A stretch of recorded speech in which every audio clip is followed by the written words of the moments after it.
We are streaming on YouTube, the channel, and on our live stream. Good morning, everyone, and welcome to the June 19th work session of the East Hampton Town Board. Carol, would you please read the roll call? Present. Present. Here. Present. Present. Please join me in saying the Pledge of Allegiance. I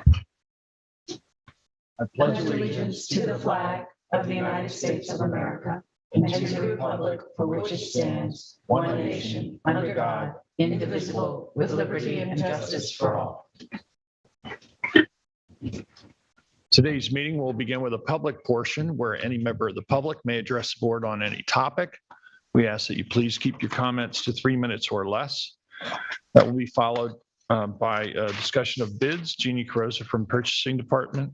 We'll have Bruce Bates, our Emergency Preparedness Coordinator, present on emergency preparedness. We'll have a discussion of the 2022 capital projects update with Severo Kristovich and revisions to the Town Code Chapter 91, Beaches and Parks. And we'll have Nancy Marshall present that. That'll be followed by liaison reports and resolutions. And Jason, do we have any callers on the line for public comment? We have no callers on the line for public comment, but everything is up and running. Okay, we'll go on to first topic, which is bids. And Jeannie, you have some bids for us to review? Good morning. Morning. Just a couple of things today. Let's get this right. First is a food service and kitchenware items bid. The Villa Foods of New York, Sam Tell and Son, and APCO Paper and Plastics, the apparent low bidders for that one. Next is the acceptance of the bid for the Stephen Hans Path ball fields. The Land Tech Group, after value engineering, is the apparent low bidder for that one. And the total cost of that project is $3,696,718.75. And there is the $1.75 million contribution from the hospital as well. And then we'll be noticing printing of miscellaneous forms and also the YMCA roof replacement and associated work. And that's it. Any questions for Jeannie? No. Thank you, Jeannie. Thanks, Gina. Our next topic is emergency preparedness, and we have Bruce Bates, our emergency preparedness coordinator for the town, to give us an update on emergency preparedness. It is hurricane season. It is. Good morning, everyone. Good morning, Morning, Bruce. Welcome. Thank you. Appreciate the opportunity to be here. Just to bring everybody up to speed, towards the end of last year, Ed Michaels, the safety officer, helped me to gather individuals that are heads of departments that typically assist prior to, during, and after tropical events, just to review basically what their protocols are, procedures, and make sure everybody's up to speed, since we have had some changes in personnel, both in leadership and in their staff. So we met 4 times. The last one Peter was present for a few weeks ago. And what we did is go through and discuss with the departments. Some already had basically organizational checklists, what they were responsible for, when they would do it, who they would communicate with, and also contacts for their personnel. As I stated, a lot of that has changed. Some of the departments didn't have it. So that's what we worked on over the winter and spring, trying to get everybody to have those documents so they could refer to them, or if they weren't around at the time of the event, their next in command could take a look at that and just kind of get into it seamlessly. So that has gone rather well. We are going to have another meeting within the next couple of weeks. At the last meeting that Peter was present at, I urged everybody to go through these checklists with their staff to make sure that everybody's familiar with how things are going to operate before, during, and after any type of event, as far as notification as to whether they're coming to work on a specific day or time, down to what their job assignments might be. Because we do have several departments where their day-to-day operations will be totally different. For example, building department, ordinance enforcement, and fire marshals, they will basically not have those day-to-day responsibilities. They will be in charge of damage assessment. So things will change. We want everybody to know that well in advance if they're not familiar with it already. So that is what we've been working on. We will, as I said, have another meeting in a couple of weeks just to ensure that everybody is on the same page. We have some training that we are trying to organize for parks and highway regarding chainsaw operations and safety measures, which I have it set up. We haven't selected a date yet, but that will be forthcoming. So those are the things that we're trying to work on. We also have started working with the county and the other 9 townships in Suffolk County because we are up for revision and review of our countywide debris management plan. It's a 5-year cycle. This is the 5th year. So we started that about a month ago. So we are working on that also. The current one is still acceptable and in place, but we are updating a lot of the information in there. So that will be a process of probably a few more months, but that's where we're at on that topic. And finally, I'm sure not everybody is aware, but the National Weather Service has a program called Storm Ready. And basically, applicants, usually municipalities or states or counties, can apply to be designated as storm ready. And the National Weather Service goes through the process and validates all the resources that you have, the training that you have received and you provide, and communication efforts, et cetera. The town of East Hampton received this designation approximately 15 years ago. And we continue to have it, and we continue to be the only township on Long Island with that designation. So I'm rather proud of that. Should be proud of that, Bruce. And so essentially what we're doing is refreshing everybody's memory, make sure that lines of communication are clearly spelled out, and if there have been any changes in within departments, whatever, that everybody's brought up to speed. For the most part, the responses pre and post haven't really changed as much, have they? I mean, you might want to talk a little bit about that so that people understand. For instance, there's, depending on the severity of the storm, certain areas within the township would be known to be inundated with water. Those have mandatory evacuations in those locations. Examples of that would be Northwest Creek area, Girard Drive, Louse Point, Lazy Point, Napeague, et cetera, right? Correct. And it's a very, as everybody knows, it's a very dynamic situation because depending upon the actual track of the storm, it can be incredibly different as to what the impact is going to be on our shoreline or on the bay side of our township, and what we would expect. So we monitor that very carefully, and obviously we prepare for the worst case scenario, but things can change on not a moment's notice, but on a very short-term notice. But yes, there are historically the areas around the town that, regardless of what you're going to get, if it's going to be significant amount of rainfall or some coastal inundation, that we need to get the word out, and we do that in a pretty good fashion, I think. As you know, historically, Peter, there are plenty of people that just say thanks for the notification, but I'm not going anywhere. That's entirely up to them, but we try our best. The town has on their website, if you go to departments and select emergency preparedness, on the right-hand side of the screen, you can see one where you can sign up a tab for emergency notifications. Those come through the town's website, which are mostly driven by National Weather Service. And we can also utilize a system that the county purchased called RAVE. And we can target geographical areas, zip codes, certain streets, whatever we want. We can give them the data, and they can either mail, email, telephone, or text whatever information we want them to get out. So that's worked very well in the past. We've used it for different types of incidents, not just hurricanes or coastal storms. And it goes out very, very rapidly and seems to be very successful. Sometimes people find it unpleasant that they're being notified about something that really isn't going to have an impact on them, but that's the way it goes. We try to get as much information out as we can to as many people. So the other important thing for people to remember is that there's a whole checklist of things that residents can do to be prepared for a hurricane in advance of that storm, whether it's, having a battery operated radio so that you can get information if the power goes out, having supplies of fresh water.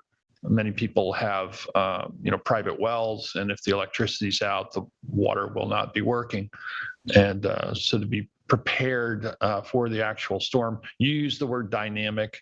That certainly is the case with many of these storms. We don't always know what the track's going to be. Last year, we were quite fortunate with Hurricane Henri, decided to make a quick right turn just as it was about to hit us full on, and went around Montauk Point and then cut back in and hit Rhode Island. Correct.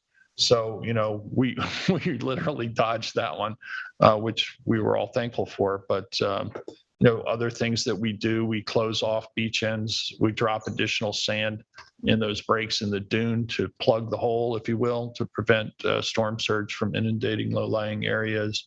There are a number of different responses, and as you said, depending on how high the predicted surge is, whether it falls on a full moon or a high tide can really make a difference in the amount of water as well.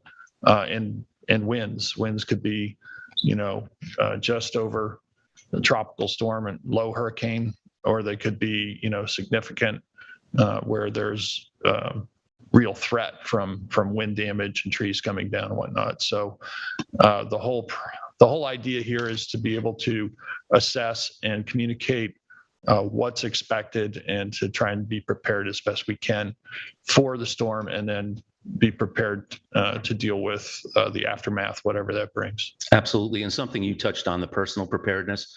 Again, on the town's website under emergency preparedness, there are checklists that people can go through to make sure they have supplies ready.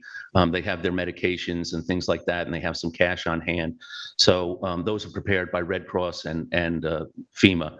So it's good to look at them well in advance. Make sure you have those supplies on hand now, not the day before the storm, as we all know. Stores empty in a hurry.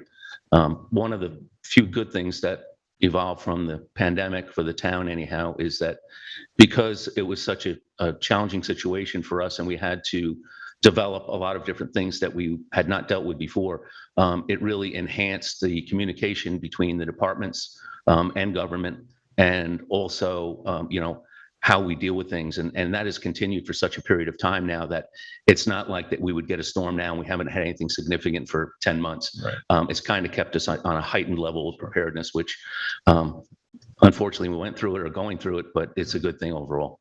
And you're referring to the Unified Command That is correct. System, which we put into place when the COVID emergency was declared. Yes.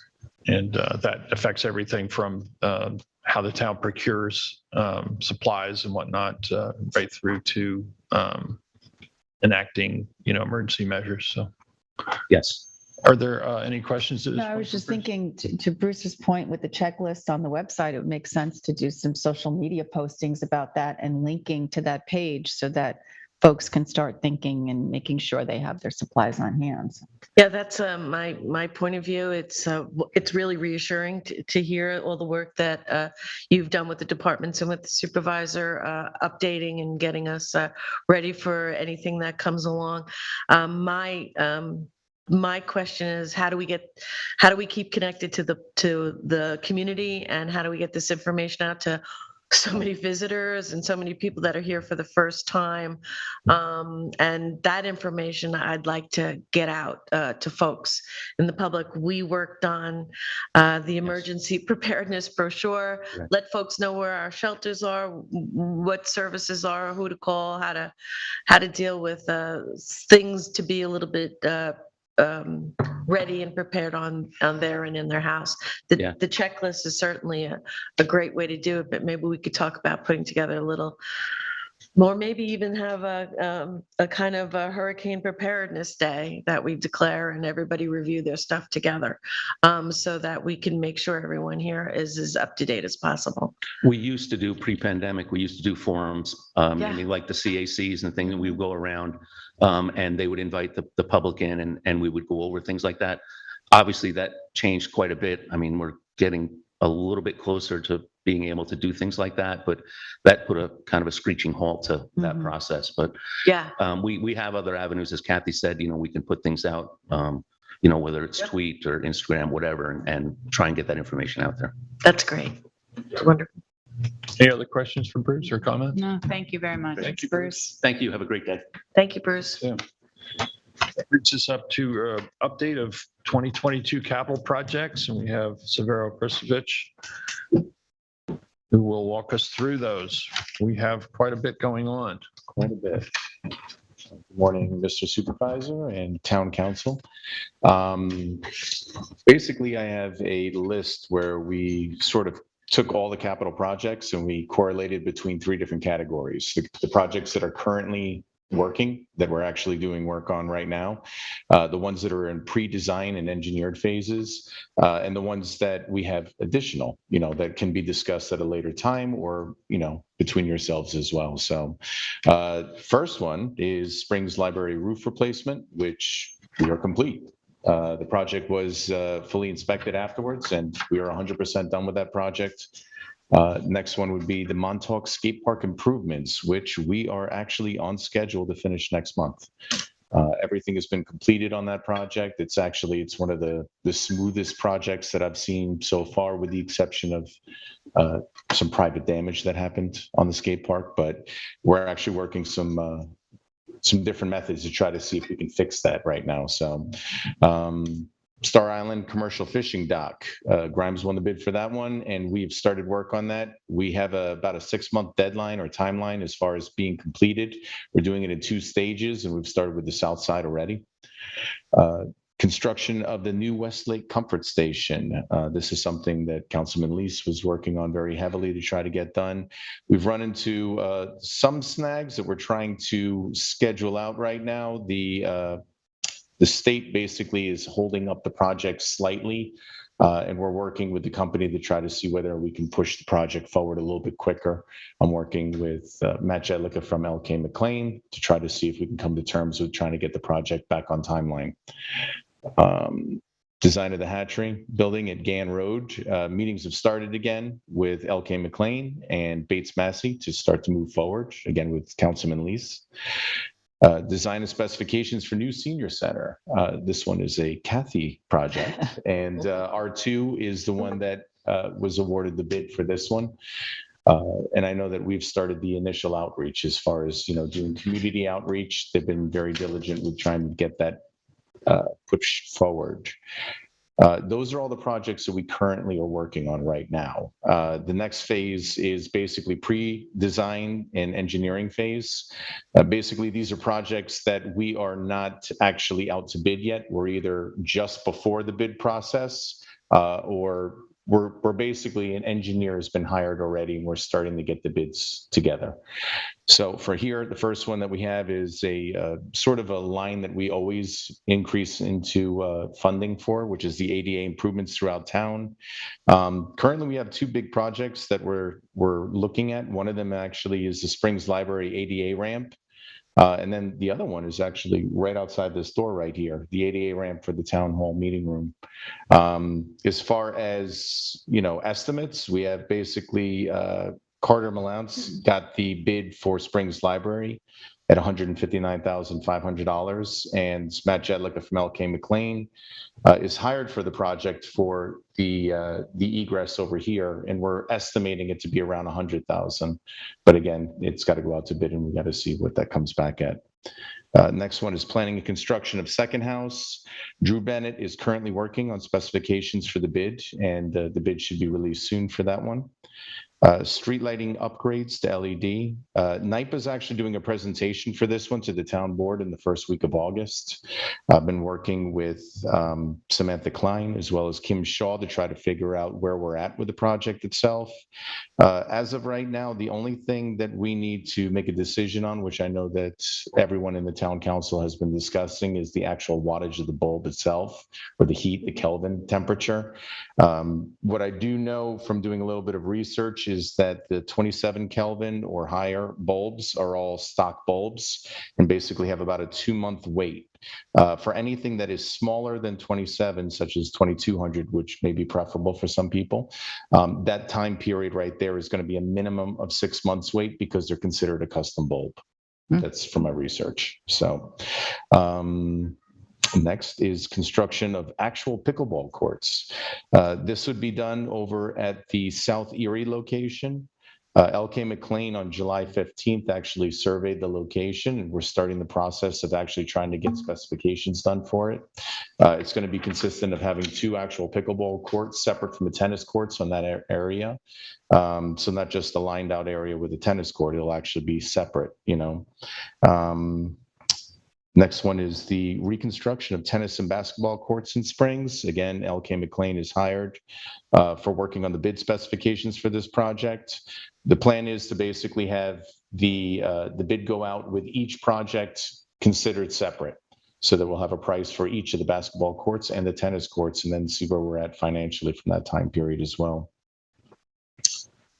Next one, Montauk Playhouse HVAC upgrades. So this was based on a initial feasibility study that we did with Nelson and Pope, which we may talk about a little bit later, but the feasibility study basically showed how to take the Montauk Playhouse and convert it to fully green and be off of fossil fuels. The game plan is to take the 3 smaller units that are over at the Montauk Playhouse and convert them over to what's considered a heat pump, or VRF systems. So by doing that, we're going to be moving forward with John Parada from Nelson and Pope, and trying to get that out to bid as soon as we can. Next one would be the YMC Rec Center HVAC replacement. That one as well has been something that we were working with John Parada from Nelson and Pope, as well as LK McLean. It is falling under LK McLean's project itself, with John Parada as a subcontractor.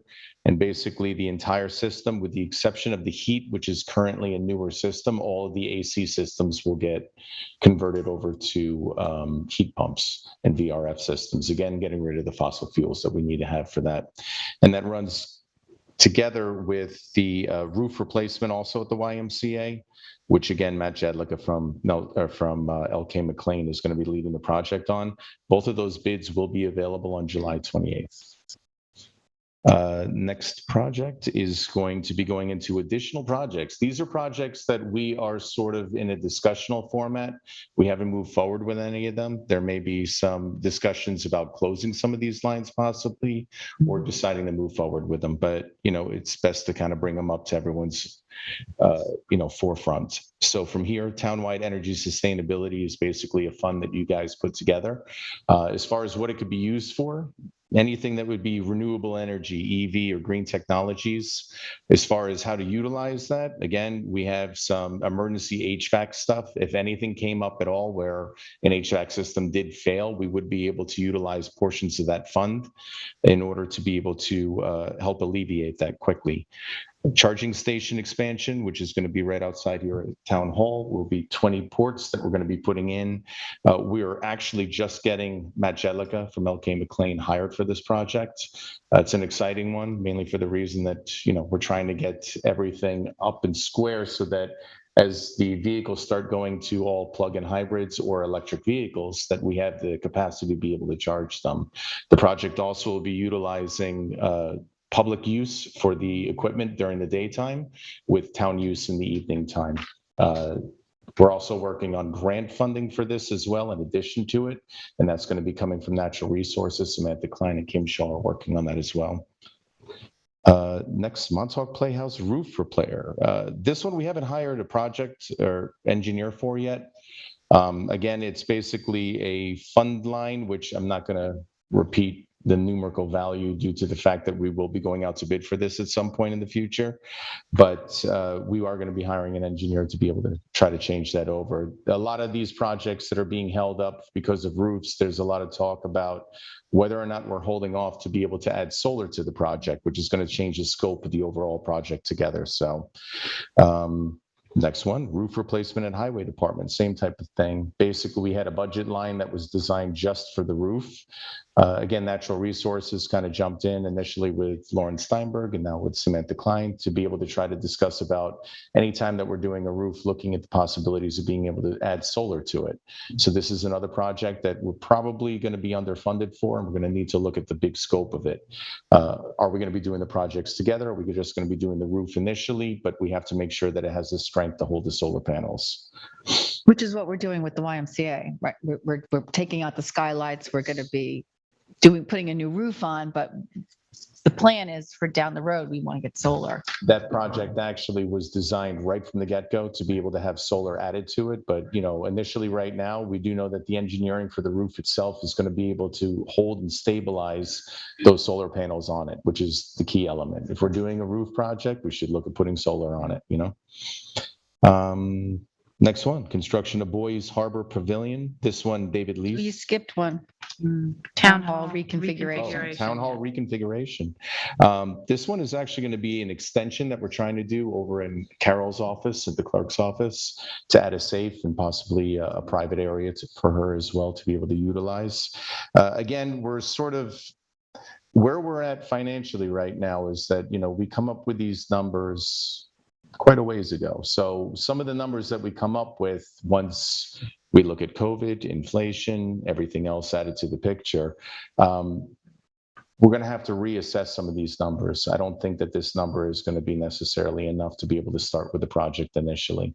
But at the same point, we are moving forward with a discussional talk that is using Hvac McLean, Magelica, to be able to try to see if the numbers can be reassessed. Construction of Boys Harbor Pavilion. Again, this one's going to be David Lees and John Rooney have been working together. Yes. Miss Peter, yeah, I think. Oh, and Peter as well. Okay. This project itself is going to be, we're looking right now at whether or not we can use stated contracts, whether it be through the Sourcewell contract to try to put a pavilion up. There's still constant discussion about adding bathrooms as well to the same location. And again, it's once we get a firm scope for the project, we're going to be looking forward at trying to get it to bid as well. So And that's moved forward to the point where 30 by 40 pavilion on state contract is what the committee is recommending. And that will also mean that instead of 3 stall bathrooms, you can get it down to 2 as well. And there's already an area that's it's paved. It was the old basketball courts where the parking can occur. So I think we've moved the ball a good bit further forward, and there's already bonding in place for this project. yes. So it seems to be in alignment with the numbers that we originally put forward. Yeah, I think there's like almost $550,000 still left in that line. Right. $546,205.89. Yes. To be precise. Round up, let's make it 90 cents. Next one is been a very difficult one for me, which is the replacement of the town hall windows. Yeah. I can consider this the bane of my existence.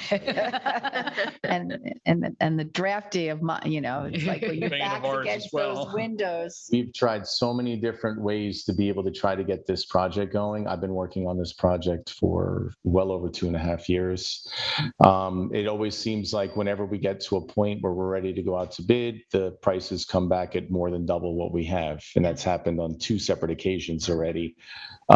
We have some recommendations as far as how to be able to handle this. Obviously, I know that everyone, when you're dealing with winter storms, are probably not very happy with the drafts in the room, that your paperwork flies all over the desk.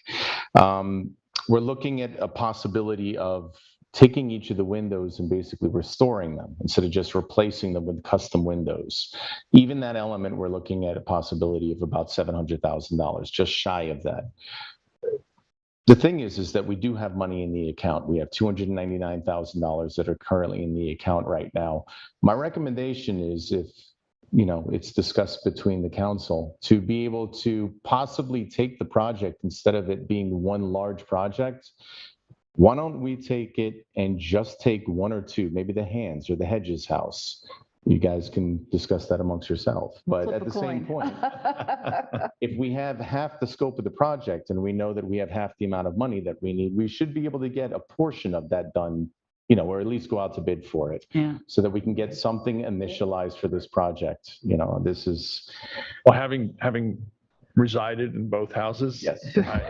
I would defer to the council people, because that's on the north side, and north and east facing really take the brunt in the winter. So Well, if we get a you little more guys- sunshine on the Yeah. south side now. So I would support them Pretty starting drafty. first.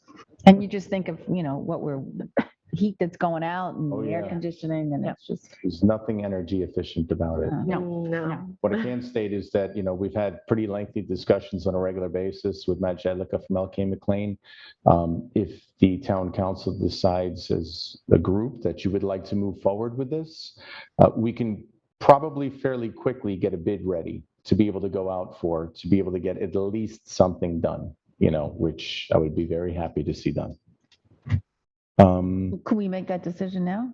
Like, I mean, we support it. bonded it in I've- 2015. I have supported this. $100,000 in the line. I feel safe making that decision. Yes, I've supported that since Yeah. I became a councilman.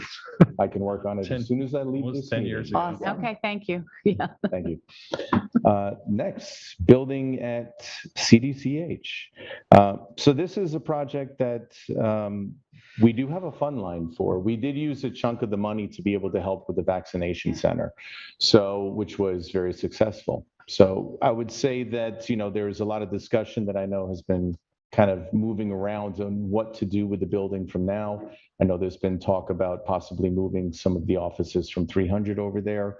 The amount of money that we have is enough to be able to do whatever it is that you guys like. So I would definitely say that anything that you would bring up as a group and like to discuss on a further element, we can actually move forward with, whether it be stuff that we do in-house or whether it's stuff that we actually are going to need to get something bonded for. That can be discussed at a later time, I think. But we can move forward with whatever projects you guys feel that you would like to do. Right. Yeah, I just want to thank you, since you brought up the fact that we converted that building to be able to provide vaccination center for the community. Buildings and Grounds, you among those staff members worked tirelessly to replace the ceilings we'd had when we acquired the building, a mold problem in the building, and we had done the mold remediation, but none of the ceilings were in. And you guys did such a fantastic job making sure the HVAC system was up and running, the whatever lighting and wiring back together in the ceilings in a record time. So I just want to take a moment to thank you and all the staff, Buildings and Grounds, for making that happen. That was a David very Lees. combined project. Yeah. Extremely combined. We Right. worked tirelessly. That was all hands on deck for sure. It was all hands on deck. But we have $450,000 left on that bond. We had have originally bonded 450,000 $810 in before. 2019, I think. Right. Next, Marine Museum, Phase 1. This has been kind of in the initial stages. I know Councilman Lees has been working on this one. I had the pleasure of going through this, I believe it was 2 years ago or 2.5 years ago, with L.K. McLean as well as John Parada, the first time I met him, from Nelson and Pope, to discuss different types of possibilities for utilization of HVAC systems over there. It's a fairly comprehensive project. It's really, it's just a matter of seeing what the scope is. Obviously, again, depending on, this was a project that was 2020. Being that it's pre-COVID, the financial element is something that needs to be reassessed again. So it's whether we do something that's a little smaller initially, and we look at bonding something later on, but we can move forward with something. There has been quite a bit of initial discussion, pre-engineering or full engineering. I think this project, along also with Second House, the board has been working in synchronicity, with the East Hampton Historical Society, who is the license holder, and also Second House being the Montauk Historical Society, to see what their needs are. If we're going to do this, we've been working with them together to find out where we need to move forward on this together. So there's no need for us just to go in and bull our way in, but to work with those organizations, because the end result is going to be something that they're going to want to use as their museum piece then too. So it's been nice to work with those organizations. It does take a little bit more time, but a little bit more time also means getting it right then too. Yeah, and some of the needs there for the Marine Museum are ADA accessible bathrooms, and there definitely needs to be an upgrade in the HVAC system. They don't have any air conditioning now, and it's a steam boiler, so they have steam radiators for heat, and The building is a brick house. I mean, the government Solid. built it very solid, but it's it's a World War II 80 years era old. barracks, Yeah. right? Yeah, So- exactly. I don't know if anyone has been to see the electrical system there yet. But Yeah, The it's engineers not have. state of the art. We I have like work to to do. sleep at night. I don't know if I want to take a look at that. It's a need for, the building's in need for an upgrade with its, heating plant, electrical systems for sure, and plumbing. But to David's point, the bare bones, it's a pretty solid, rock solid building. Oh, it's a rock solid building, absolutely. Yeah. Next one, reconstruction of the Peach House. This was something that basically we had $100,000 in. I believe, Mr. Supervisor, you put the money in yourself for this one. This is a project that originally we were going to just shingle and kind of put some roofing on it. I went in there with Tony Littman, head of buildings and grounds, and we did an assessment of the building and found it to be infested with powder post beetles, fairly bad. The powder post beetles is really in the far section, or what would be considered the annex. The Peach House itself does have some showing of infestation, but it's not all the way through the building, although it's extremely hard to tell, mainly because all the beams there are plastered over. So without ripping everything down, it's impossible to tell. That is a project that we're going to need to look at where we go. The initial scope of the project has definitely gotten a lot bigger. It may need something where we actually look at a full restoration of the building, if possible. But we should do something as far as stabilization for the project itself. That back area is, it's in dire need of some help. So. Another one that I found, Park in Amagansett new. I did a lot of research because I couldn't find anything on this, and none of the departments had knew anything about it.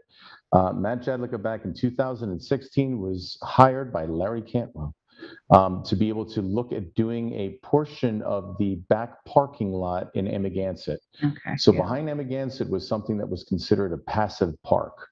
I actually got the plans for it.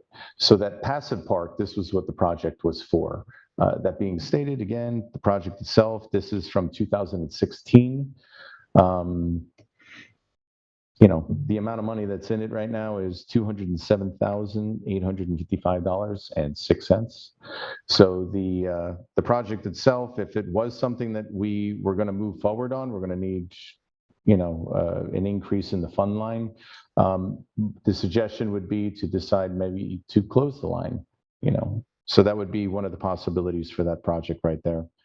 And then the last one is the Montauk Playhouse expansion, which is money is allocated for eventual work on phase 2. Consider the pool and the auditorium. I believe the full amount right there is $6 million that's in the line right now. And that is my presentation. Any questions or comments? No, I think this is helpful and something that we should probably do like twice a year Yeah, to just yeah, go over, because on Friday, Severo came with Matt Jedlicka and we went through all of the projects. It took us about an hour and a half, and we found some projects that we could close, but it was great to get an update on where things stand. I think it's helpful for the board so that we can reevaluate, we find that some of these projects need more money or need to be reassessed. Well, we should take that on before we lose Severo. Yeah, it's a good follow-up for our, annual capital plan discussion. Yeah, maybe we can come back in December and do it again before we. Just as a keynote on this too, I basically went and had NAGI be able to print out an entire sheet just so that you're aware this is the projects. The departments have individual projects. So the projects that I actually had stated is only a very, very, very small portion of the capital considered major construction. There are some projects that could be considered construction that are being handled by individual departments heads, such as Marine Patrol. Highway Department also has one as well. So the projects that are stated here aren't all the projects together, but they're all the projects that I happen to be working on. So great, thank you so much. Well, while we have Severo here, could we talk about the recommendation you had made to do an HVAC feasibility study on a number of town facilities? Sure. Yeah, I mean, you touched on that a little bit when you talked about, some of the projects of upgrading the HVAC from fossil fuels to heat pump. I feel that Heat pump. sort of the way that my brain works is that if I hear that there is something that's going to be done, the first thing I think about is everything that can possibly go wrong. So a good example is that, when we had the, increase for the need and want for all types of electric vehicles, whether it be plug-in hybrid or EVs, we don't have the capacity of being able to charge a vehicle. So, I was really pushing for doing an electric charging project, which, thank you.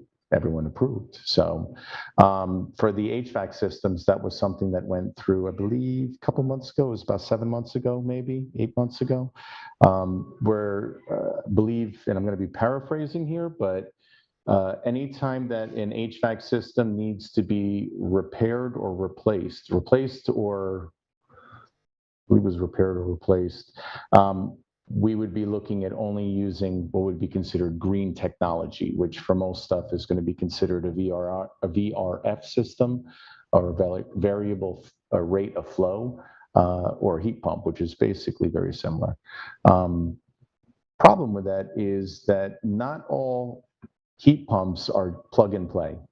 So in other words, we may have a place like the Springs Library, which is a very easy system to convert over.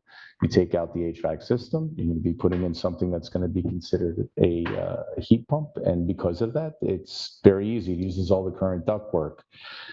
When you're looking at some of the other buildings, the problem that we have is that if we look at some place like the police department or the courthouse, if a system was to fail there, we run into the issue that the project itself could really be held up. I mean, massively, and mainly for the reason that it's going to require a massive amount of engineering in order to be able to come up with a solution for it. So what a feasibility study is basically a very, very light engineered project that's designed to be able to see what is the possibility of turning a building over to fully green. The first building that we did it for was the Montauk Playhouse. We looked at what is the possibility of doing it there, and what we found was that basically the projects that are broken up in capital was broken up into 2 separate years. The first year is this year, where we're actually doing 3 of the smaller units just to make sure everything works good. We've never really utilized heat pumps in any type of very large facility yet. So the best way to do it is to do it on a smaller setting. The Montauk Playhouse happens to be a location where there's 3 small units that are also buffered by 2 very large units. We're not changing the large units, we're changing the small units. If something didn't work or failed on those, the larger units would be able to take up the capacity to keep the place running. That being stated, the feasibility study is what we utilize to be able to come up with the cost effectiveness of how to be able to do this. The game plan here was to try to think ahead and see about 7 of the biggest locations that could fail. So what I did was I talked to Richard Webb from Buildings and Grounds, who happens to know every single building and every HVAC system. And I asked them for a list of the top buildings that would fail, and he gave me a list of 7 locations. And what we did was he took the 7 locations. We had John Parada from Nelson and Pope come out and basically write up an evaluation of what it would cost for him to be able to write up an evaluation or a feasibility study. What is the feasibility of taking this building and making it fully green? By using that, if a system was to fail, we would already have a portion of that understanding of what it would take to be able to get that system back up and running. It may not be an overnight thing, but it would be something that at least we're preparing ourselves for what the cost would be, and more importantly, what the engineering involved would be.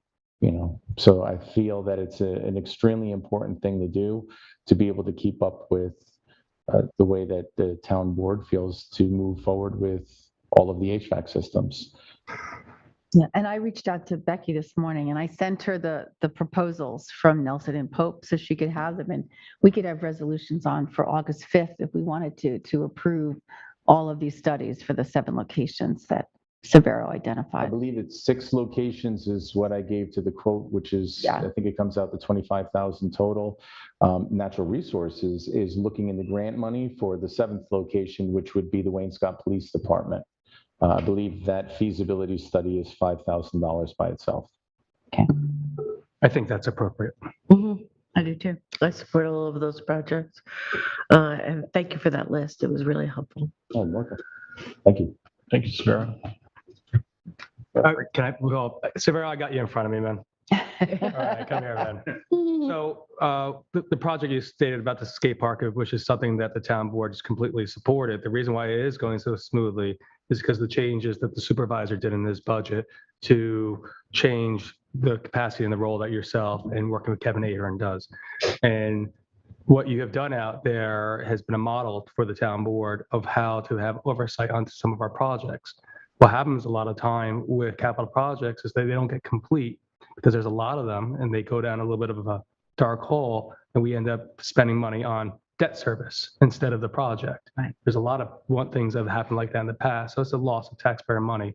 What you have done for the town of East Hampton, it's something that is actually should be saluted. And I appreciate the effort that you constantly put in and that you will put in as we have you for the rest of the time.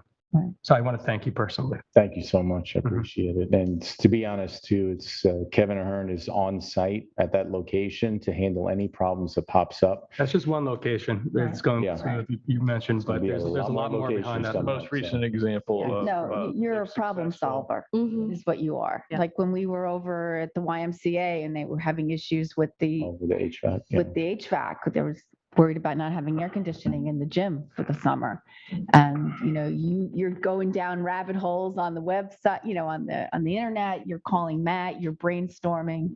And And when the town's board's sole focus. such a delight. I apologize. And when the town board's sole focus in February, March, and April of 2021 was vaccinations of our residents, then too, you really stepped up on that to get that done because that's the town board's focus. And you and Buildings and Grounds are working with everyone's integral to getting that done for the public safety of our township. So there's a lot. So it's been appreciated and it's been nice. And you will be Appreciate missed. it. Thank you so much. Yeah. I appreciate the comments. Thank you. I'll pile on just because it was your first project that I was introduced to was you inventory. You're an organizer as well. Right. So Excel I master. wanted to, so you inventoried everything with pictures and so we could see what was happening in real time with, some of the stuff that was at the CDCH building. Yeah. Anyway, thank you. That list is still up to date. So if anyone looks at it, That's just that it. furniture is That's an still organizer. up to date there.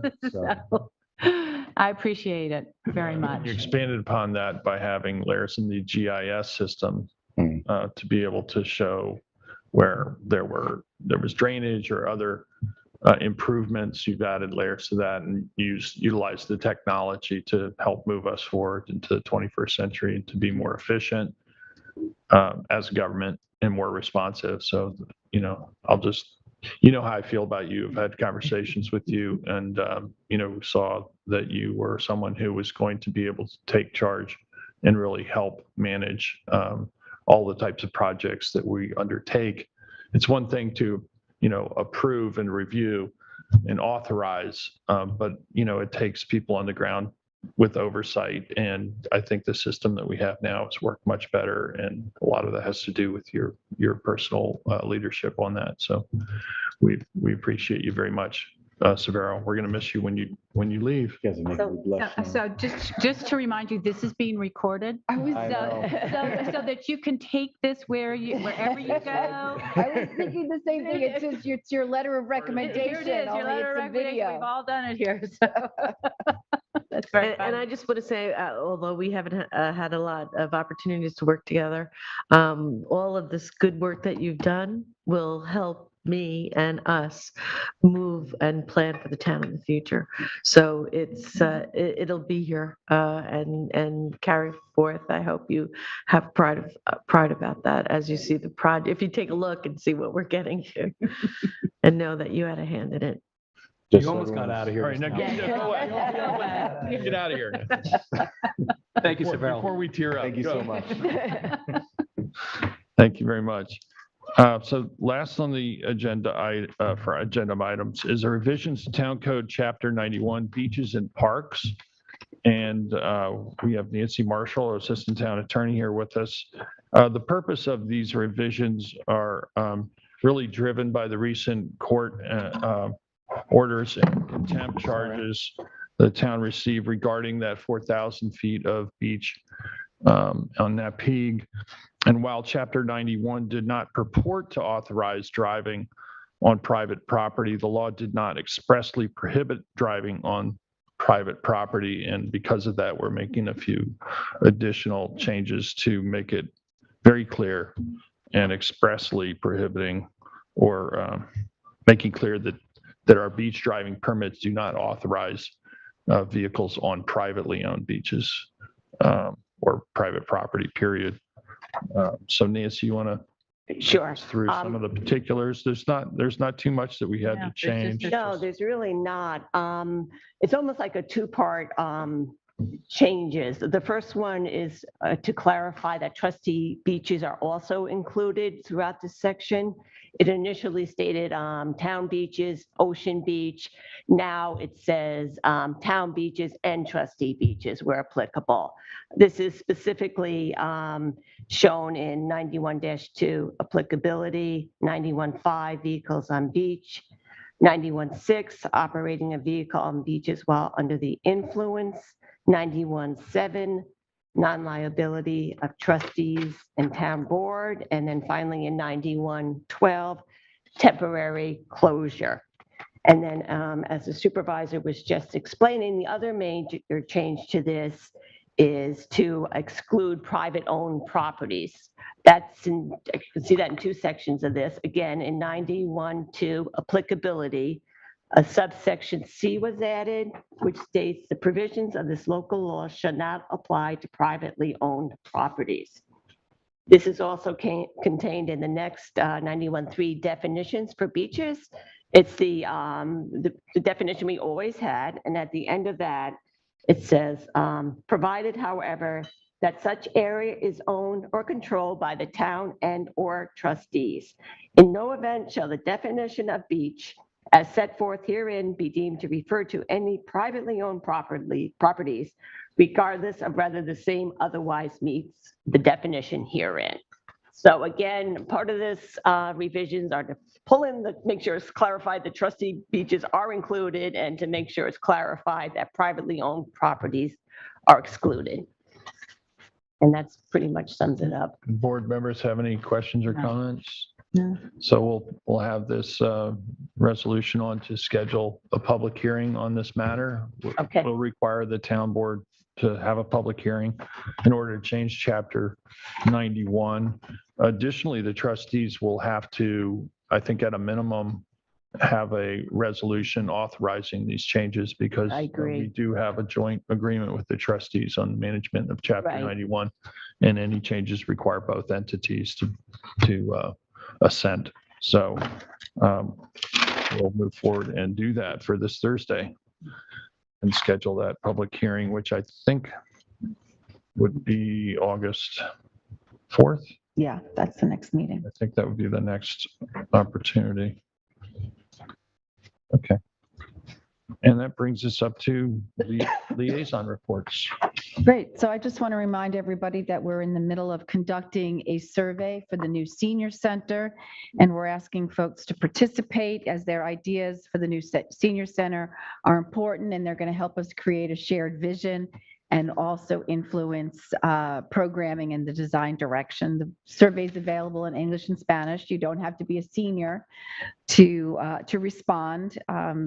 And we hope you'll participate. We've got flyers here in Town Hall. We've been running ads in the local newspapers, and it's on our social media. And you can also find a link to the survey on the town website. And I'm hoping that my colleagues have also sent out the survey notice to all and the flyer to all of their committees. This morning, I sent it out to all employees, and Human Services are sending it out to their list. So obviously, the broader we go, and the more engaged the community is, the better the project, right? Ultimately. Yesterday, we had the Zoom meeting with the town historian, Hugh King, and representatives from our local historical societies. We were joined by Mia Sertic from the Montauk Historical Society, as well as Steve Long. It was thought-provoking discussion, and probably a half a dozen books were listed that the R2 should read, and they've got quite a deal of research and reading to do. Hugh was gave them a lot of homework, as he does us. This Friday, Diane Patrizio, our Human Services Director, Jeremy Samuelson, and Eric Jans from Planning will be meeting with R2, and we're going to be reviewing a synthesis of the listening sessions that we held in May. We've got some of the responses in already on the survey, and we're going to be taking a preliminary pass at the programmatic spaces. And this was all informed by the meetings that the R2 and the town has held with the different supervisors from nutrition, transportation, and whatnot. So we look forward to that. Switch gears to Springs Park. Last month, the Springs Park Committee sponsored a cleanup of the park, and folks that used the park all contributed, and there was a great deal of participation, and everyone was pleased with the results.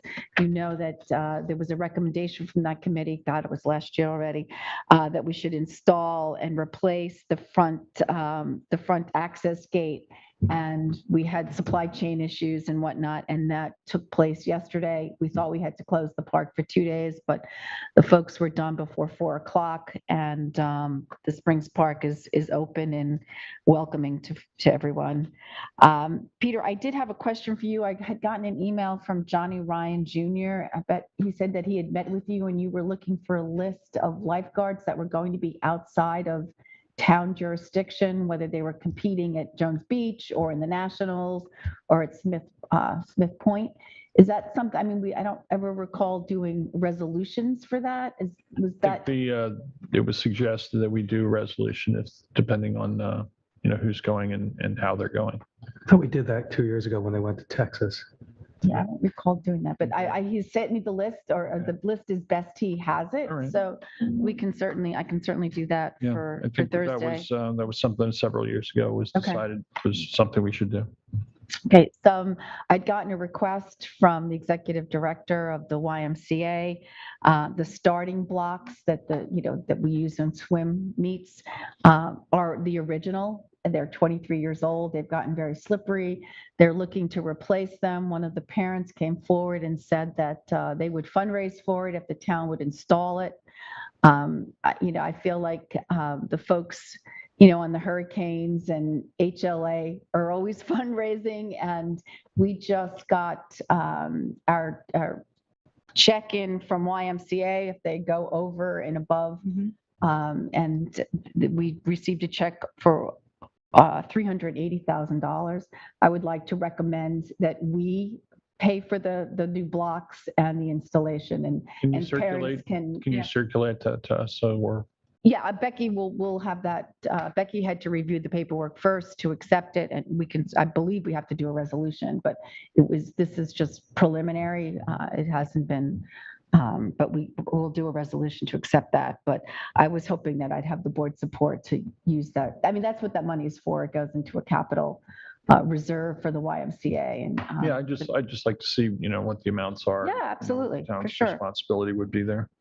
The last thing is the folks in land management, Scott Wilson, Andy Gates, went out to the property on 114 to take a look at it to see if there's any trees that we needed to save, and if there were any, God, what is it called? The glacial erratics? Yes. Yeah. Boulders. Boulders. Well, we don't want to clear those. Yeah, Right. Clear the first.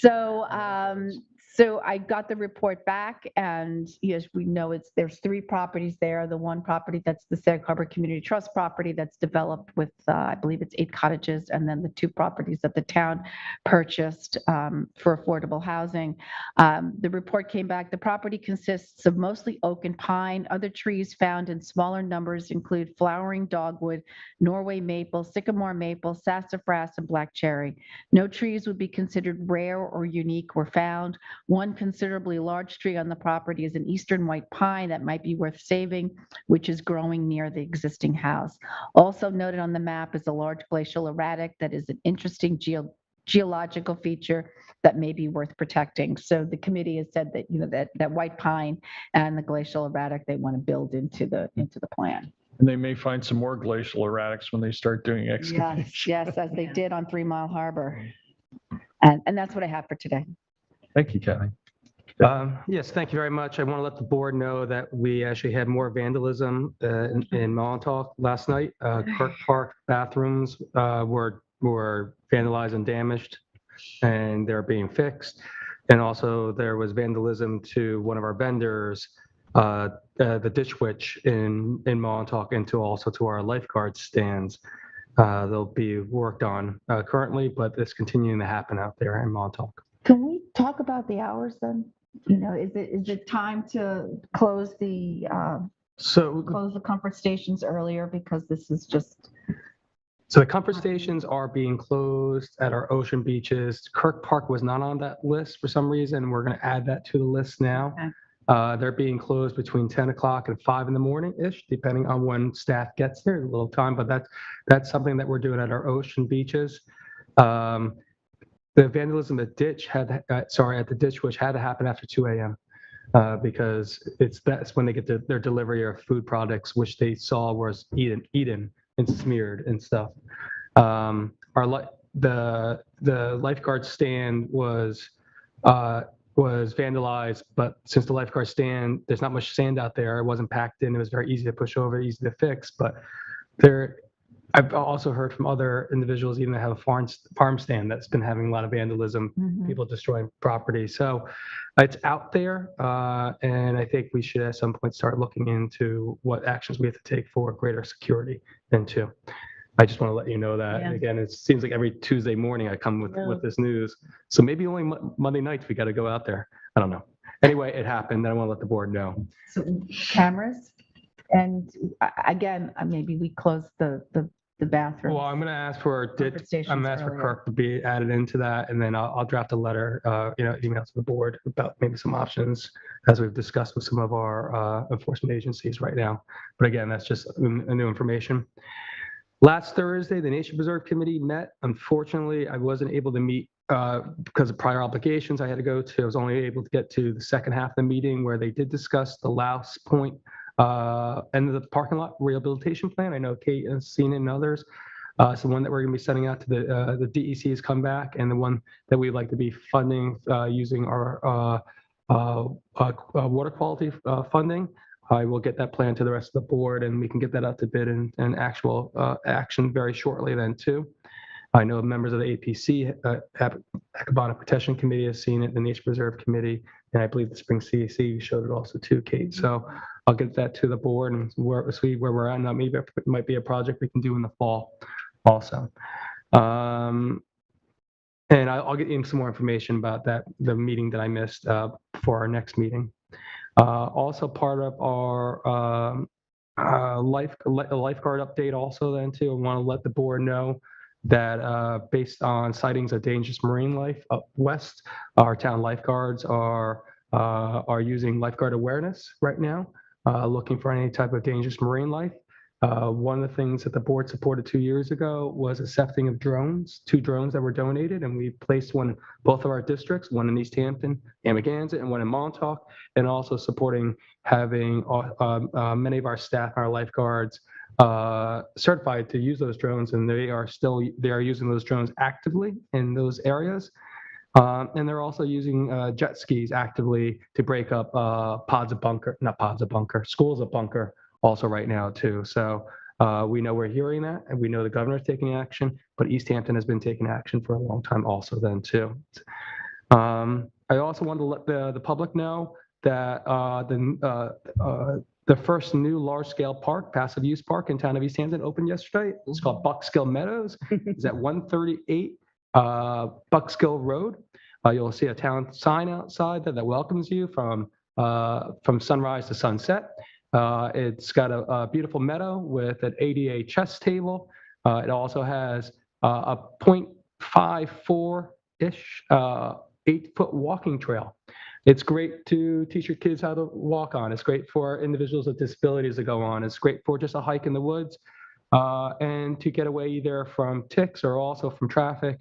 It's a lovely spot. The trail was dedicated to the memory of Zachary Cohen, and it is open to the public right now. So I look forward to everyone to enjoy it, and I look forward to using it as a template for other recreational opportunities we have in the town.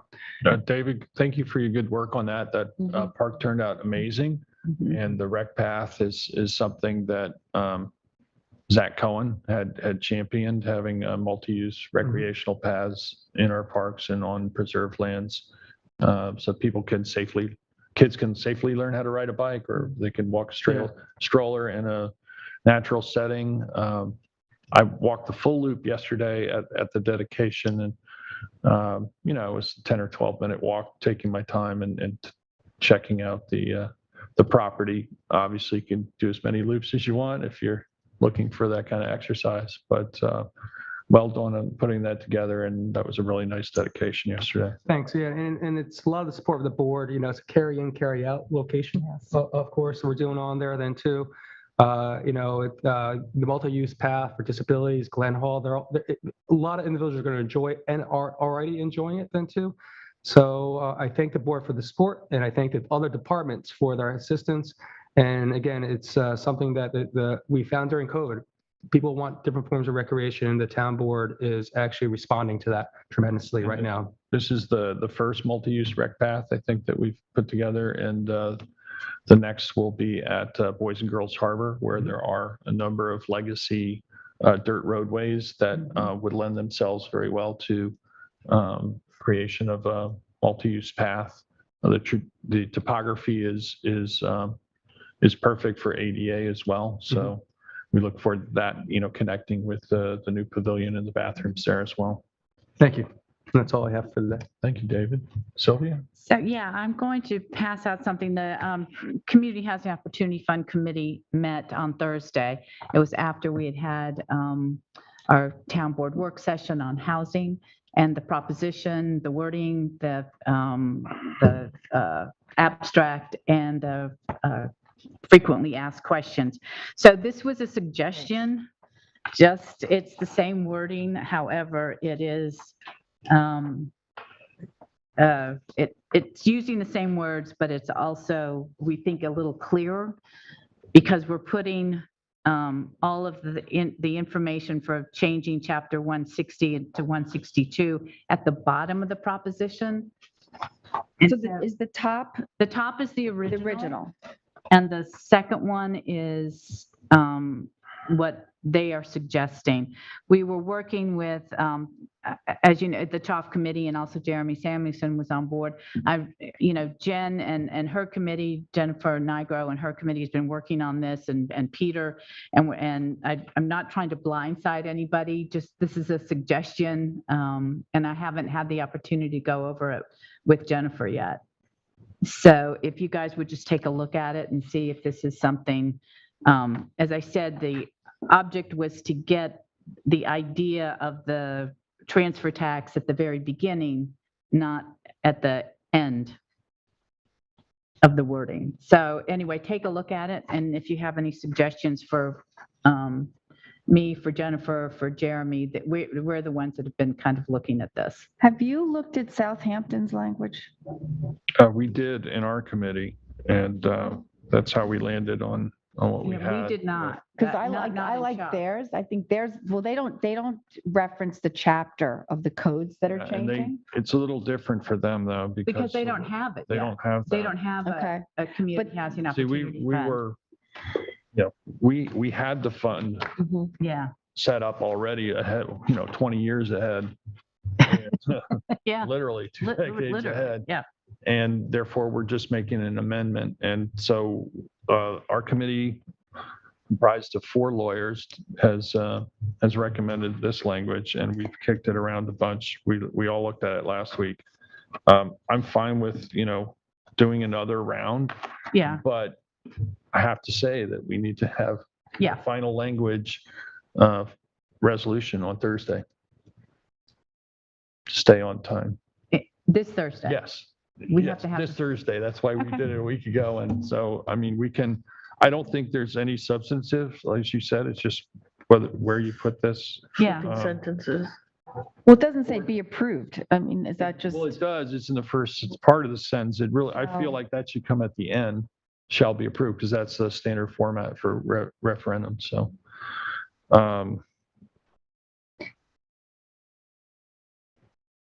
I don't know. If board members want to take a look at this and then. yeah, then just take a weigh look in, at it. and- Sure. And again, we really need to have that resolution. It's set funny because today. we had Jeremy just read everything over to the committee and let the committee kind of close their eyes and hear it. And which is kind of what we did with Jennifer when she was here. And the first thing that came up was, why are we talking about these chapters at the very beginning? You're going to lose people. you need to say up front, although the first sentence is to fund affordable housing Yeah, we thought opportunities. that was especially And important. that is to go important to right have up front. But then the reason you're looking for these opportunities to establish is this transfer tax. So anyway, take a look at it. And that was one of our big outcomes for that meeting that we had on Thursday. We also asked that we translate everything into Spanish. Yeah, that is underway. Okay, good. And that's a requirement. All right. Also. And there was a lawyer question that was asked. Nancy, see if you can answer this.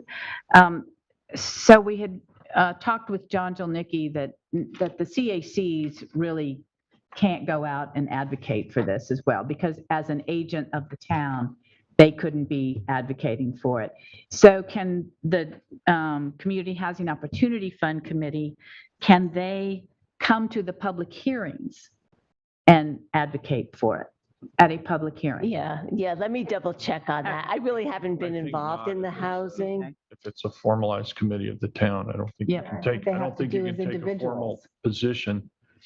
Yeah, as a Yeah, group, that's it what- would probably be. Okay, those were, they just wanted, I said I'd ask and make sure it was clear. They had they went through all the presentation that Jeremy had given to the town board, and again, listening and hearing it, they had a few changes for the frequently asked questions. I think Jeremy's now working with There are Joanne. there are a couple revisions and things that we need to clarify on that. Yeah, so anyway, I think Joanne sent us a new version of it already today, so we may want to look at that again. The Anti-Bias Task Force also met. We had an update on Juneteenth celebration. Hats off to one of our members is Chief Mike Tracy, and he did really a great job in putting together the celebration in Herrick Park. We had a table, we had a tent that was given to us by Larry Smith, and we answered questions, and Kate was there too. Thank you for going. And It was a windy day. it was a windy day. It was, we were wrestling with that tent. Yeah. So next year, the hope is that it will get bigger, and that more education, more outreach to the community. There was a lot going on that It was weekend. Father's Day too. Right. So that was, I think, a challenge for some folks. Yes. But it could land, the celebration might land. This happened to be June 19th on Sunday, but the celebration may always be kind of associated with Father's Day. Anyway, so they were just giving us a rundown, and they also talked about the Pride Parade, and the task force did not have a banner, a float, anything in the Pride Parade. They want to make sure that they're included in the Pride Parade for next year. All the members received the town information on the 0.5% transfer tax, and all very supportive. I know that a lot of you knew Reverend Katrina Foster when she was here. She was a member of the Anti-Bias Task Force when we put it back together back in 2011, 12, 12 is when we put it back together.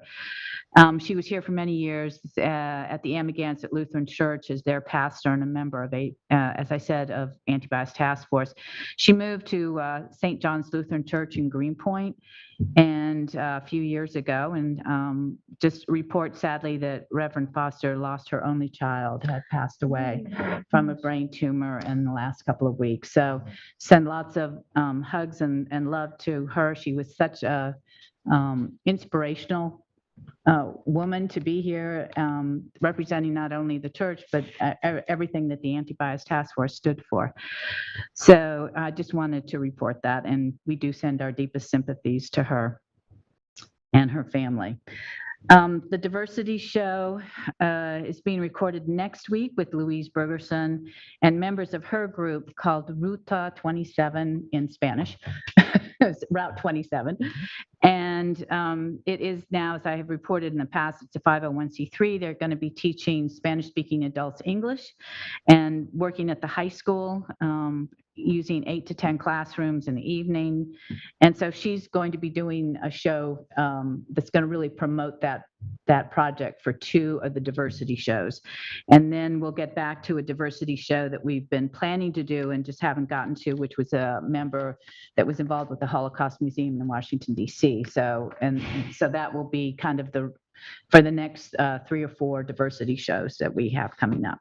And we have a couple of new members, and I will have a resolution, not this Thursday, but next town board meeting for new members for the anti-bias task force. And that's all I have for today. Thank you, Sylvia. Kate, do you have a report? Yes. One, I again want to thank everyone involved in preparing the dedication, both for the path in Buckskill Meadows in Zach Cohen's name. It really was a lovely ceremony.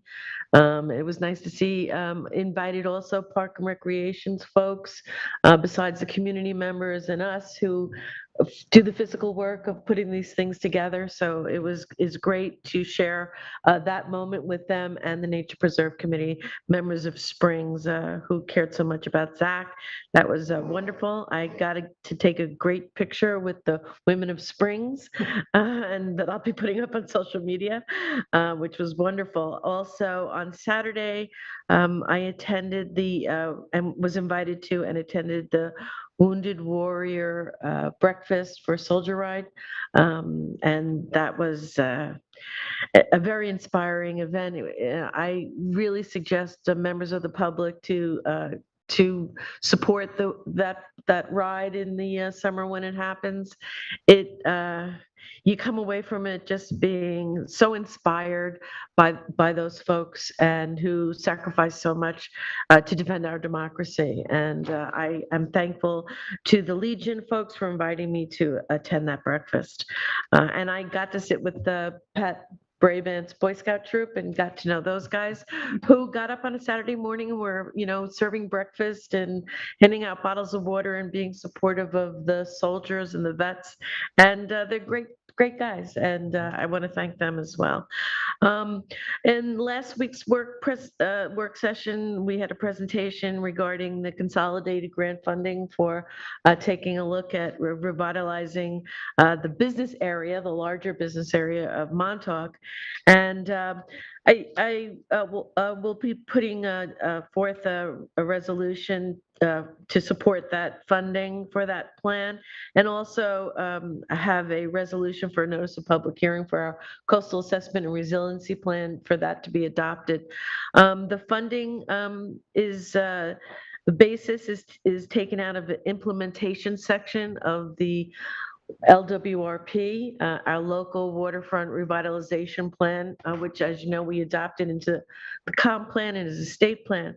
And I think the phase of pulling all these plans together in our vulnerable coastal areas is to look at now from these studies implementation projects that we can achieve. I think the time and Mother Nature is telling us it's time to start looking at implementation and planning, a long-term planning for what our future is going to look like.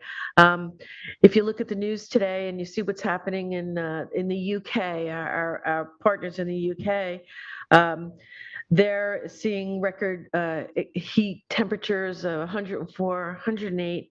And what they're experiencing, even in the collapse and the melting of their road surfaces, it's something that someone said in regards to what's going on there right now and what's happening in the tax, how the systems are being taxed in every single way there, emergency services, water, I can go through the entire list, is that something someone said on the news there, and they said, we're just not built for this. Mm-hmm. And I think it's the time is right for us to take a look at what we're built for and what we can build for a sustainable, resilient East Hampton future. And these plans, if you take a look at them, we do a lot of environmental plans, but these plans are to sustain not only our environment, but also our community, our businesses, our economic centers, of which Montauk is so important to us in so many ways. And so that's the basis of putting forward these a few rezos that will be coming across the table in the next week or so. And that's all I have. Thank you, Kate. So I just wanted to, some people may be aware the COVID test center was closed on Friday due to staffing shortages. And those staffing shortages were caused by the fact that folks are getting COVID still. So, and we've had some town staff out as well. COVID is still here with us. Happily, I can report that in almost all cases, if you're vaccinated and boosted, it's not severe illness and hospitalizations, although, that is still a possibility. So please continue to be cautious. The regular hours at the testing center are Wednesdays and Fridays from 11 to 5, and we're hoping they'll be back open this Wednesday, tomorrow. The town has been offering free test kits here in the atrium at Town Hall. We've run out, but we expect another delivery tomorrow. So if you're looking for test kits, if you're feeling ill, get yourself tested, isolate from others. I had a meeting yesterday with Mayor Tillotson, Sagaponack Mayor, to discuss traffic and speeding and parking on specifically on Town Line Road, which we share. The east side of the road is in the town, and the west side is in the village. As you all know, there was a very tragic accident. A young cyclist was killed there a few weeks back, which I think has really heightened everybody's concern and attention to driving all over town. But there were some specific recommendations and actions that the village will be taking. And I would encourage board members to support those changes and do our part on our side of the road. There are a number of intersections on that roadway. Daniels Lane, where it intersects with Town Line Road, has on the village side a stop sign, and it really should be a three-way stop at that location. Three-way stops are being proposed at the intersections of Daniels Lane, Hedges Lane, Parsonage Lane, and Wainscott Main Street. They're also looking at putting in speed tables, at various locations within the village. A speed table is sort of like a speed bump, except for it's more gradual rise on the front edge, and then it's a plateau, and then it drops. And if you traverse it at the speed limit, it's not really any disruption. If you're speeding, it will let you know that you're speeding. It will, your suspension will definitely feel that and cause people to slow down.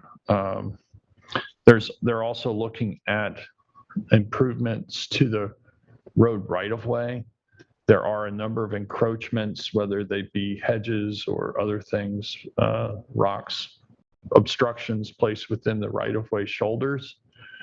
And I know the same is true on the East Hampton side as well. So a reminder to property owners to cut back hedges that are encroaching upon the right-of-way is important, because that's the area where the public is allowed to park, as well as it is an area where people can safely, walk or get out of the way of traffic. So I will be circulating to board members those locations of proposed stop signs. The village is going ahead with stop signs on their side of those intersections, and it would seem that we should really coordinate and for traffic safety's sake on that. Kate mentioned the Wounded Warrior Breakfast at American Legion. It was great to be there. It was very inspiring to be with those folks, very dedicated, and the sacrifices that they've made for us. We have a great debt of gratitude that we owe them, and to be able to welcome them to town for that event And I've heard that it was a very successful event, and I didn't mind being stuck in traffic while they proceeded.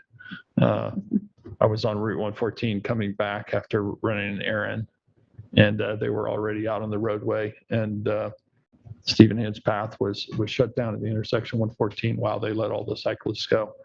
Others may not have known what was going on, and multiple cars turned around. I knew what was going on, and I didn't mind waiting a bit for them.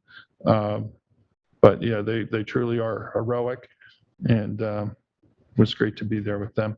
We had a request from Bill Crane from East End Group for Wildlife, who's requesting permission to install up to 10 small signs that say "Slow down, protect wildlife." These would be, I think, 18 by 24-inch signs, similar to what political signs or the turtle crossing signs that the trustees have put out at various locations. They would like to be able to have permission to put those up from August 7th through Labor Day.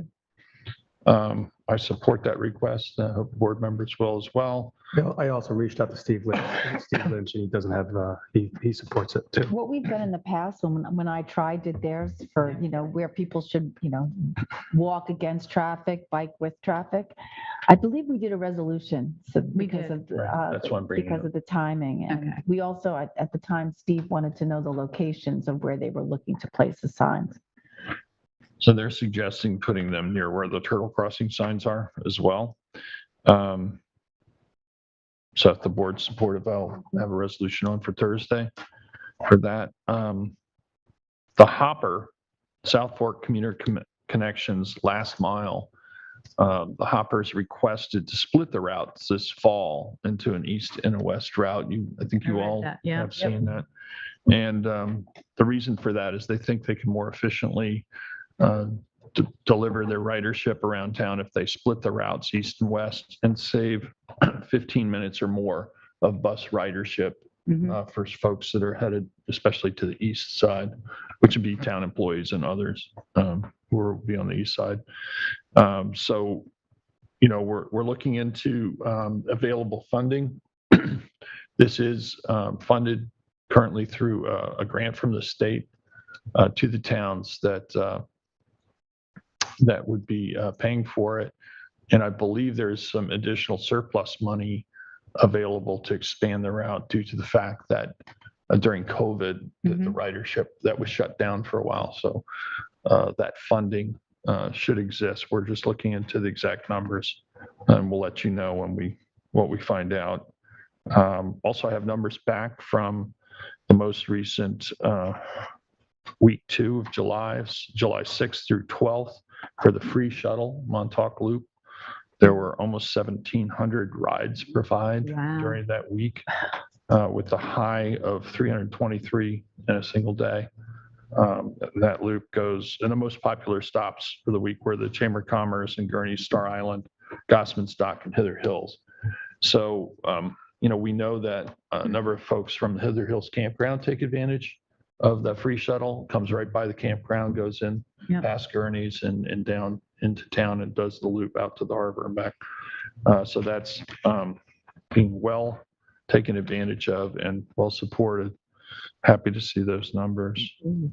I bet having an app makes it, It definitely helps, and there are signs at those locations schedules and they things like say that. when it's I mean, coming. And a number of other resort communities that I've been to have similar kind of free transportation. Park City, for instance, has very well run free public transportation with an app, and you can see exactly where the bus is and how long you have to wait. It's very efficient and really reduces the number of vehicles that are on the roadways, as well as alleviates all the parking congestion because you don't have to worry about parking once you get there. So that's why they're quite popular in resort communities. We talked about the final draft referendum language. Again, if you could take a look and see if you support any changes, let us know as soon as possible, because we're going to want to have that resolution on for Thursday. Thursday, we'll be having the first hearing on the Community Housing Opportunity Fund plan. And we'll have just a few days to, depending on what comments we get, to make any revisions before we submit that plan to Suffolk County Planning Commission, which will have 30 days in which to review and make comments. And then we'll be having a second hearing on that subsequent to their communications. We'll also be adopting or have a resolution to adopt the town code changes, chapter 160 and 62, 160 and 162 on Thursday. And I guess that's it. I also wanted to just mention that some folks may have seen a recent article in the New York Post regarding the airport and wild claims made by the other side in litigation. And I just want the public to be aware that what they're calling doctored documents submitted by the town are simply redactions of a contact information from FAA officials. When we went to post the 2 letters from the FAA on the town's website, we were asked to redact the personal contact information for those individuals. A staff member, rather than blacking out, simply removed that. They were posted on the website, but the same documents had already been submitted to the court as part of the records on May 4th, before the TROs were even issued. So clearly this is grandstanding. This is an attempt to discredit the town, to try and remove our town attorneys, which I think are doing a fantastic job. And I guess they're concerned about how good a job they're doing. They want to try to have them removed. I think it's really unfortunate that rather than being able to move forward in a public process as elected officials and manage our airport as the community has instructed us that they want it managed, that we have a few individuals of means who are obstructing that democratic process. And I look forward to concluding this matter in a way that really reflects the community's choice and what their preferences are. And that's all I have to say. We now have some resolutions to offer. I do. I'd like to offer resolution 2022-906. This is appoint full-time automotive equipment operator in the highway department, Lawrence Dunn, at an hourly rate of $22.61, retroactive to July 17th, 2022. Second. All in favor? Aye. Aye, pass and carry. Resolution 907 is to appoint seasonal park attendants in the Recreation Department, Julia Schreifer and Max Dansky, seasonal position of park attendant in the Recreation Department, hourly rate is $20, effective July 19th, 2022. Second. All in favor? Aye. Aye, pass and carry. Resolution 908 is appoint student intern 2 to the Marine Patrol, Erin Arkinson, retroactive to July 15th, 2022. Second. All in favor? Aye. Aye, pass and carry. 909 is appoint volunteer to the Shellfish Hatchery, Max Higgins, as a volunteer to Shellfish Hatchery, retroactive to July 18th, 2022. Second. All in favor? Aye. Aye, pass and carry. Thank you, Max. 910 is to establish lead bank and timeshare for a highway department employee, beginning pay period number 16. Second. All in favor? Aye. Aye, pass and carry. 911 is CPF water quality budget modification for computer equipment, taking $2,000 from the line for small tools and equipment and bringing the same amount of $2,000 to computer equipment. Second. All in favor? Aye. Aye, pass and carry. 912 is asbestos professional for the Downs property modification where the structures were demolished. We needed to hire specialized environmental consulting, Silver Wolf, via resolution 2021-468. The structure tested and found to contain asbestos. The abatement there for the project took 8 days at $750 a day, equaling $6,000. And again, there was inefficient funding for this, so we need to increase this line by $4,000. Second. All in favor? Aye. Aye. Aye, passed and carried. 913 is accept donation of a memorial bench, a gift to Lacio McManus, to donate a memorial bench in the name of her husband, Patrick McManus, to be placed at Albert's Landing facing the water. Second. All in favor? Aye. Aye, passed and carried. Resolution 2022-914 is to increase hours for full-time employee Carmen Chacho. She currently is a full-time senior office assistant in the ordinance department with a 30-hour work week. And this is to raise her to 40-hour work week with no change in the hourly rate. Second. All in favor? Aye. Aye, passed and carried. And I have Resolution 2022-915 is to establish a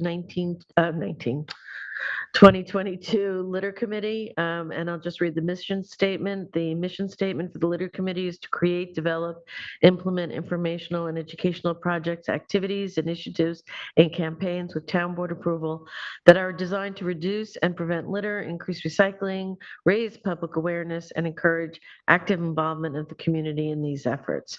Resolve the following members are hereby appointed for the year of 2022. It's Christine Ganich as chair, Tina Plessette, Barbara DiLorenzo, Richard Silver, Jane Muring, Robert Brody.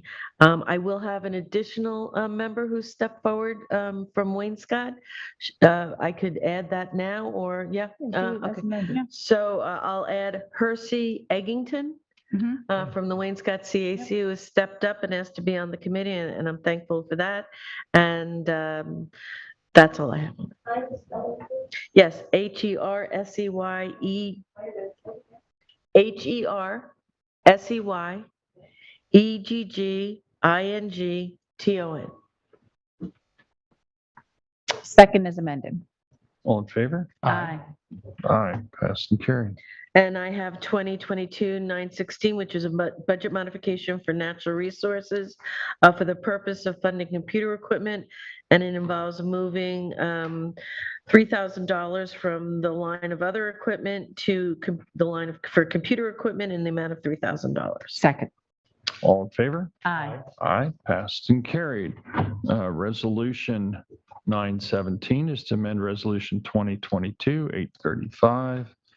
And this is to correct the amounts for a payout of Troy Metzler, and resolve the Finance Department hereby authorized to issue check through payroll for a gross total of $698.90. Second. All in favor? Aye. Aye. Passed and carried. Any other resolutions or matters to bring before the board? I make a motion, we go into exec session for personnel, litigation, leases, and advice of counsel. Second. All in favor? Aye. Aye, passed and carried. It's It is now, now 12:37, 1:15 work fine. for folks. I'll send a link. Stay safe, be well.